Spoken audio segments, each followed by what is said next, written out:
Ebro in the morning. Laura Styles celebrating her birthday. Happy birthday. We got Rosenberg. We got Big E. What's going on, sir? Yeah. Much. I appreciate it. Thank you for having me. Andreas, nice to meet you, sir. First time on the program. The great Andreas Hale. Hale. For the homie Johnny in the back. Johnny, why they got you standing in the back? Johnny? Put Johnny in the corner. No, don't ever put Johnny in the corner. He's Don't tagging do it. in a minute. Everything with Big E is tag team style. So we're gonna tag Johnny in a minute. I thought we had reached our like light skinned beard ball head quota. You said that, Johnny, you know? play the back. Too much. Too many. There's too many. And you're not even including me in that conversation, correct? Well, you're the bald beard. You know what I'm saying? Yeah. But then we go light skinned beard, and then light skin is like, you might actually have to stand over there. No. Yo, but I'm excited. You got. I remember the very beginning when this idea that you guys are here to talk about was a seed. Yes, sir. And now the seed is flourished, and we are about to get the actual product. Tell everyone about what's going on. Yeah, man, we're really excited. So we're gonna have our short film Bridges, which we've been working on for almost 3 years now. It'll premiere at Urban World here in New York on November 4th at 2:15. AMC Theater. So go to Urban World website. But man, it's something we've been working on, a real labor of love for the last couple of years. We're combining sci-fi, hip-hop, and animation to tell the story of Ruby Bridges. We have an original song from Rhapsody, which I'm so excited about. That's dope. Because she's so dope. Beat by Eric the Architect. You know I'm a big fan of as well. Of course, Flapper Zombies. Yeah, but no, man, this is something, it's hard to boil this all down into one because we spent so much time on this thing. But we kind of think of this as applesauce with your medicine and your vitamins crushed up. So we want this film to be fun, engaging, for people just to enjoy it, but you walk away with this jingle, this knowledge about Ruby Bridges in your head. So that's what we want. Just, when I was a kid, my parents had the medicine, the vitamins, they crushed up, put in the applesauce, and that's what this is. So Ruby Bridges, the civil rights activist, is who we're talking about. That's right, yeah. In 1960, this little 6-year-old black girl integrated into an all-white school in New Orleans for the first time. And, you just think about a little girl just trying to go to school, and you have people, saying horrible things to her, hurling things at her, just all the vitriol that she was met with, and you just see this cute little girl trying to go to school. And the message really is just about bravery. It's about doing the right thing. So we're just excited to tell her story in a different way. Well, and it's interesting, too, because that was the 60s, right? That was, and she was born in the 50s, right?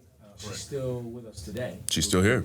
Yep. Yeah, and we see those photos, right? Those actual photos of this little girl, desegregating schools, if you will, and grown-ups yelling at a child who just wants to go to school. And it's not like, some sort of like way back history. This is one generation ago, two maybe. No, this woman's younger than our parents. Right. You know what I mean?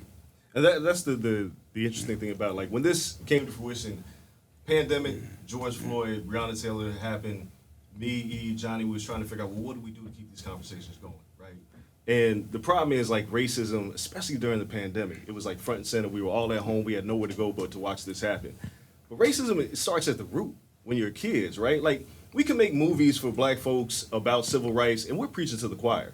But as children, like, for me, hip-hop was like the foundation of everything. When I first heard Public Enemy, I was like, oh, let me open a book. Let me find out who Marcus Garvey is. Let me find out who all these black leaders are. And we felt like doing a cartoon that blends these worlds together. But it's not simple and stupid like Baby Shark. Look, I love Baby Shark. I got kids. My kids love Baby Shark. I mean, you don't have to say you love Baby Shark. Look, I get it, though. Okay. That's different. That's different. I get it. It keeps my kids calm, right? I get it. But it's annoying as hell. There you go. That's all I need. That's all I need. We wanted to make a song that would be dope for parents, that you sit down and be like, oh, I Rhapsody Eric the Architect? This is dope, right? And the kids like it as well because the hook is catchy. Like, when you guys finally hear the song, it's incredible. But that's what we wanted to do, as E said, like, the medicine, the applesauce, and giving something to take away from it, and using a core value, not just, like, being black and integrating in school, but this is about bravery and fear. This is emotions that all kids fear. Being an outcast, right? Like, not being able to fit in. Like, my daughter watched it. She's 7, and she was like, oh, I get it, without understanding the race element at first. But then she saw us, and then she asked, Daddy, that's how they treated us back then? Yeah. And it gets the gears turning. That's what we wanted to do. And now this is Urban World. When will this be available outside of that? Like, is this public release? How does this tell me how this works? Like, when we can? Well, we don't have an answer for that right now. Thank you for passing off to me, Dre. So we're gonna go through the festivals right now. We'll see what happens with possible buyers, but the plan is to publicly release it soon. Now, Hopefully, is there a hopefully early next trailer year. that can be shared? Are we at that point yet? So we do have a trailer. We have a bunch of things. We kind of see this as we have one bullet, and for us, when we drop, we want the trailer to come out. We shot featurettes. We have a music video. We have a whole rollout in mind, and we just want to make the most impact as possible. We really hope that people love it and flock to it. So we have everything locked and loaded. We just don't have it ready to launch now because when the time's right, we want it all to be out there. Because we just really hope that people take to it, that they love it, engage with it. Because we want to tell more of these stories. That was the one thing, during the pandemic, dealing with George Floyd. I had so many of my non-black friends reach out and they wanted to know more and learn more. And sometimes, I was kind of embarrassed. I was thinking about some of these figures that I didn't even learn about until college or after college. And to me, if you're not learning Ruby Bridges' story until you're in your 20s or 30s, that is a shame. Whether you're black or white, these stories matter. And especially, Johnny and I, who wrote and directed this thing, he just absolutely killed this thing. We live in Florida, in a state where a lot of people are trying to take our history and erase it and pretend it never happened. And these stories matter. These people matter. So that's what we want to do, is we want to breathe new life into the story of Ruby Bridges or Lorraine Hansberry, all these black heroes who came before us, who paved the way for us to live the life that we can today. This outside of your other profession, wrestling, right? Which is something you love. How fulfilling is it to get to work on something like this for you? Man, it's incredible because I feel like the love and passion that I had for performing in the ring, feel like I just took it and I transferred it here. It's still storytelling. In wrestling, that's what we do, is we tell stories, and it's through physicality, but now we're doing it through this medium of animation. So for me, Johnny and Dre are two of my best friends on earth. So you're getting to make something that you love, that you truly believe in with your best of friends. To me, this whole period has been a real labor of love. It's opened my eyes as far as what work can be. I never dreamed of being a filmmaker, a storyteller, a producer, or any of these things. But it feels like this is a project that almost feels like it called us. And we talk about it all the time. It feels spiritual in so many ways because so many things lined up for us. I feel like the world had to stop. The pandemic had to happen for us to pay attention to George Floyd, to be so affected by it. We weren't hopping on a plane the next day, because usually, it's town to town to town with wrestling. I had to sit in my feelings. It wasn't, this horrible news story happened. Well, I got to be up at 6 a.m. to catch a flight. It was, I was home and we were all home. We were sitting with these feelings every single day. And for us, this idea came, Dre, we started as wrestling gear. So Johnny designed this wrestling gear because I was like, man, how can I use my platform? And it was, all right, let me take all these black historical figures in the style of Schoolhouse Rock and put them on my gear. And then Dre decided, one day came up to me and said, this has to be way more than wrestling gear. So we all decided, let's make a short film. And it just went from there. And the further we got into the process, the more we believed in what we were doing, the stories that we were telling. So yeah, man, this has been something that I've had an incredible passion for. And we're going to keep doing it, whether we have someone who's like, hey, we're going to help fund this, or we raise the money ourselves, because these stories matter. We can't let them die. Dre, you come from the hip-hop blog writing content space. Talk about writing these pieces, because you worked on the writing of this, right? Johnny mainly handled the writing direction Johnny, of jump on in. Let's give Johnny a seat. come on, Johnny. I want to hear about the writing and just all of those elements of it. So I have a background. I used to work at... People are like, wait, why is Dre still sitting there? Where's Johnny? Here, get close to the mic. You can face swap us, no. I worked with Disney Imagineering for a while. I wrote a bunch of family-facing video games for Disney, Nickelodeon, stuff like that. It's kind of my background. So when it was time to make the film, I asked, you guys cool if I kind of take over this in terms of the narrative and sort of directing it, because I've got a good sensibility for it. And they were super trusting of me with this story, which I'm very grateful for, you guys.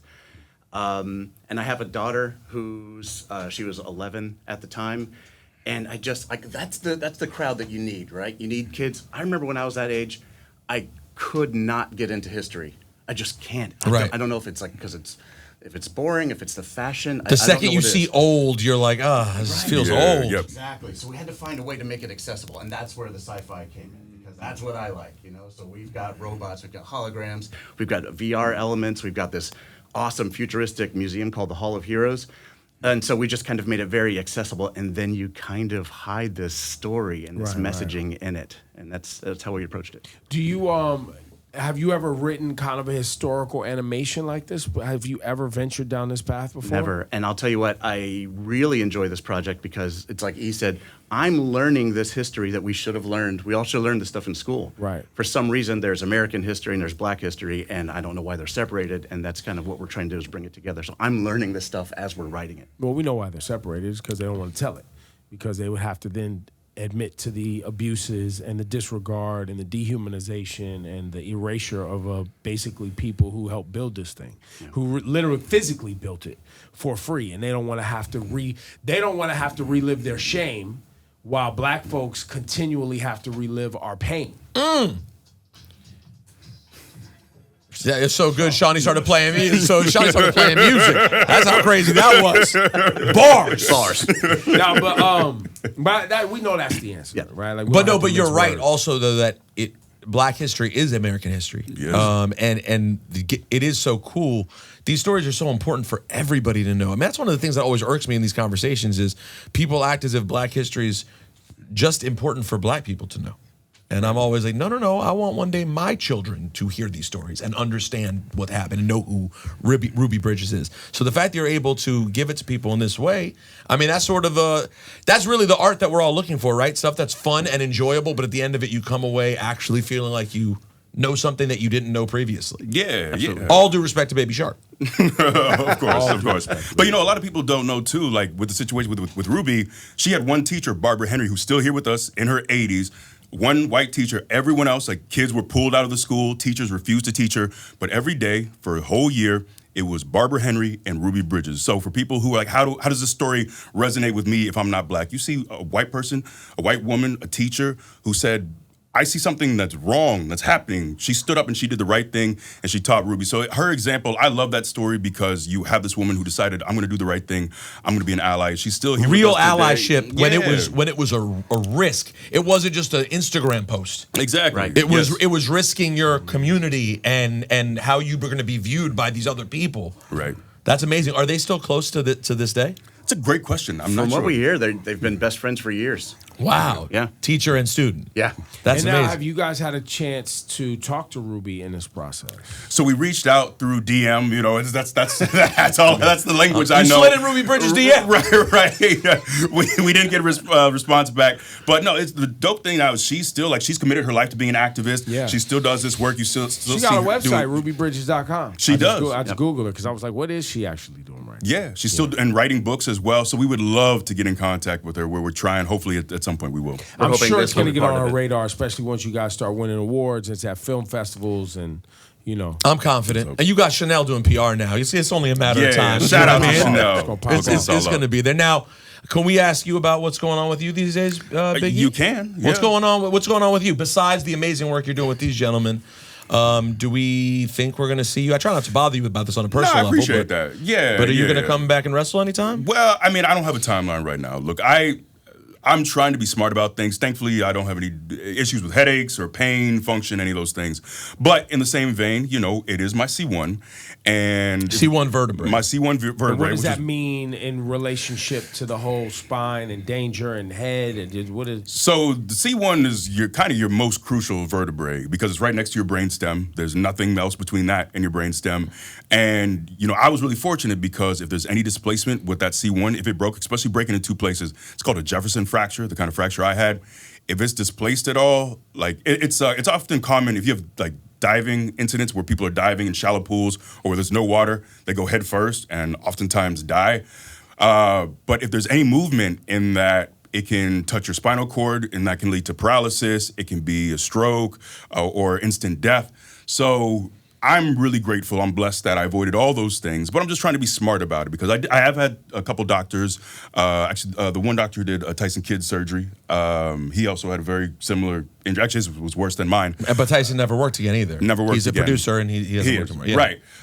But thankfully, he's still here with Yeah, us. And he has he's his health. fine. I mean, Right, he's exactly. totally good. Right, He but just doesn't wrestle. he's done wrestling. I'm acting like, but he doesn't wrestle. Right, No, right. he's Which married. I He's know- living a yeah, life. he's He's a still got a producer. life. He's good. What, Exactly. Tyson Kidd is he was a wrestler, a tag team wrestler at the time, and he's now gone on to be a producer. Okay. He's part of the Heart the Hart family. Oh, okay. Yeah. JC's married to Natty Neidhart, was friends with their whole family growing up, Yeah, et cetera. But I think his fracture was like, I think it's called like a hangman's fracture because it's kind of like being internally decapitated. So obviously what we do, you know, we love what we do.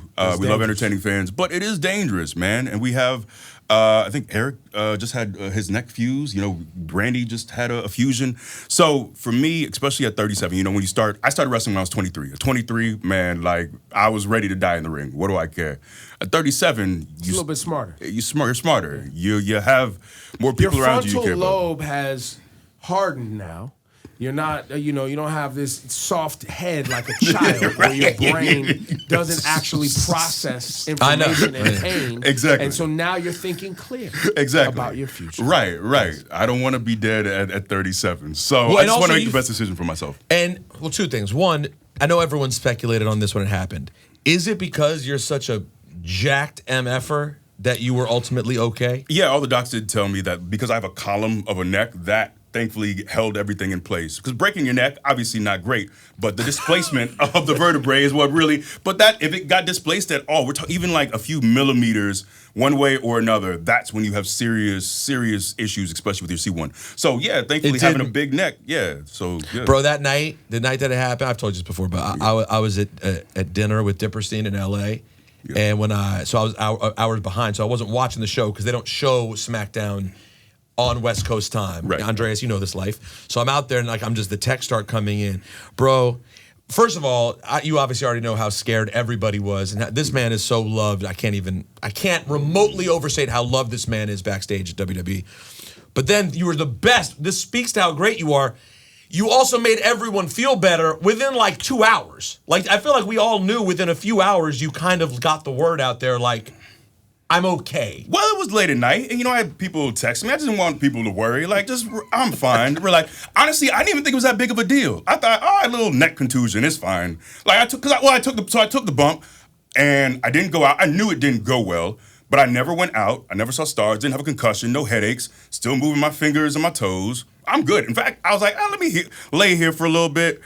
I'll get up in a couple minutes and walk it off. But then thankfully, the people in Birmingham, and shout out to all the EMTs and the medical staff, they were all there to make sure I didn't move at all. And it wasn't until I got to the hospital where like, oh, actually you broke your neck in 3 places and you were this close to dying. I was like, oh, well, all right. Good thing I didn't get up and walk it off. Yeah, exactly. Yeah. Now, did you and Ridge, it was Ridge Holland who threw you, right? Yes. Did you and Ridge ever have like a serious conversation afterwards? I imagine that must have been hard for him too, as it was you guys were working together at that time. Yeah. We'd worked together before, man. And he's a good dude, so I didn't want him to feel bad. He actually sent me a box of meat. That's how us men. That's how we. That's how we settle things. That's how we, smoke the peace pipe.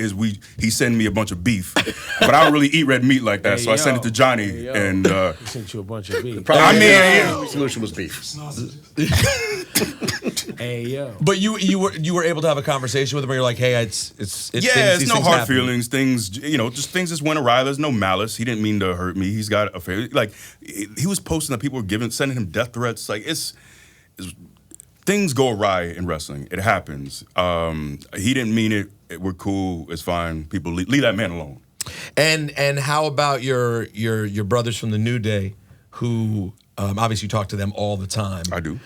It's such a cool thing. You guys created this thing that's so big, the three of you, that now, even though you're not physically there, the New Day sort of just exists always. Yeah. In whatever version of it that it is. You show up here and there, you'll pop out and do a media thing, you're involved. But did you guys know that the thing you were building was going to be so big that it could exist in different versions? 2 of you could be available, 1 could be available, no, and it still kind of lives on? No, it all worked out for us. But no, we were just trying to survive, man. We were just trying to get this thing on TV. We didn't know that it would have, carry on the kind of life it had. Like, I thought the best case scenario was we have this, we start this group, we run it for a bit, they break us up in like a year, but we're all better off, and then we can all, move on. Yeah. But man, that was 2014. We are old. That was 9 years ago. So we're still here. I haven't asked you a wrestling question in a minute. Dolph Ziggler retired, his parted ways with WWE after nearly 20 years, whatever it was, and you guys started together.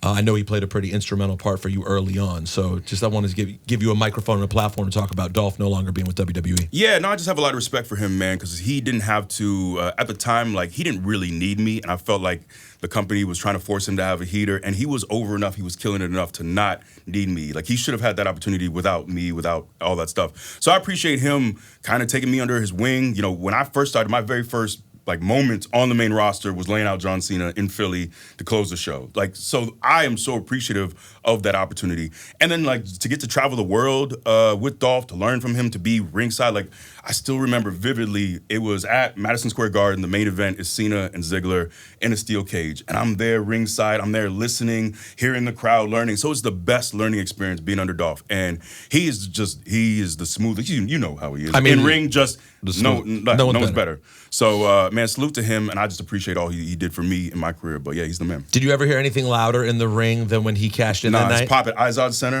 right. RIP to the Izod Center Yeah. in Jersey. Yeah. But that pop was crazy, man. Being ringside for that was wild. But that's, yeah. So You're gonna have to a pop, a heater. I'm sorry, man. A heater is a bad guy. A bad guy will have a heater, right? Like they might be smaller in size, and they'll have a heater. Like guy a like Big E, bodyguard, the a bodyguard big who's beefy, around. yeah. Like Shawn Michaels had Diesel, right? That's The a big heater. guy who's around So to make. Diesel's the heater. Yes, exactly. Yes, And Big I E apologize. was Dolph's heater. Oh, So gotcha. he was, and that was very early on, and Dolph was on top at the time, and Big E got to be right next to him during that whole Okay. thing. So And that's who popped too? What happened? you know, don't even worry about it. All right, so this Saturday. This Saturday, Urban World at the AMC. Go to the Urban World website for tickets. They're still available. But our short has its world premiere. We're really excited about it. Bridges, written and directed by my man, Johnny Davenport. Musical supervisor, Andreas Hale. But we're really excited about it. Rhapsody with the original song, She Killed It. Eric the Architect with the beat. Man, we're really, really proud of this film. So if you can, please come out and see it. I think it's going to touch a lot of people. There it is. Give it up. Congrats, for the fellas, guys. man. Great Thank you work, very guys. much.